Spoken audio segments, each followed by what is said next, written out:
तो जैसे हमारे सीनियर सिटीजन्स हैं जिनको ये सारी चीज़ें बहुत ही कॉमन हो गई है, तो उनको आगे चल के बहुत कॉम्प्लिकेशंस भी आते हैं इसकी वजह से, और कहीं ना कहीं उनको एपेटाइट का लॉस होता है, या तो फिर ऐसा मन करता है कि कुछ खाना ही नहीं है। तो वो सब चीज़ों का बहुत ज़्यादा असर उनकी हेल्थ पे आता है, तो उनको क्या करना चाहिए?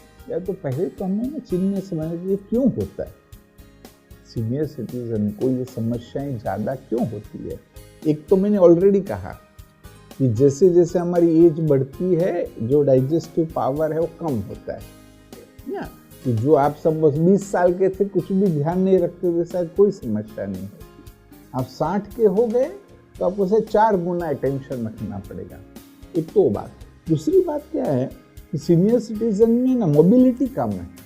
ओके, उनको समझो एक्सरसाइज तो एक पार्ट है, लेकिन ऐसे भी जो मूवमेंट होती है वो भी डे बाय डे कम होती जाती है, तो इसके कारण भी डाइजेशन पे इफेक्ट होता है।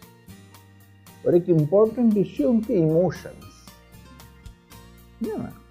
जो ठीक से ध्यान नहीं रखते तो उल्टा उनमें इमोशनल डिस्टर्बेंस भी ज़्यादा पाया गया है। बहुत सारी चीज़ें, एक तो इनसिक्योरिटी होती है, अगर वो अकेले हो गए तो भी है कि अभी कोई नहीं है। फिर भाई मैनेजमेंट में भी दिक्कतें आ सकती है, क्योंकि रिटायरमेंट में उनको थोड़े पैसों में सब चीज़ों को मैनेज करना है।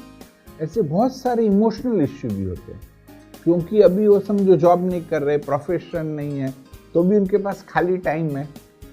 उसका बल एडवांटेज भी है, लेकिन बहुत बड़ा डिसएडवांटेज है। वो कहते हैं ना खाली मन शैतान का घर, तो फ्री है तो उल्टा वो नेगेटिव सोचने लगते हैं।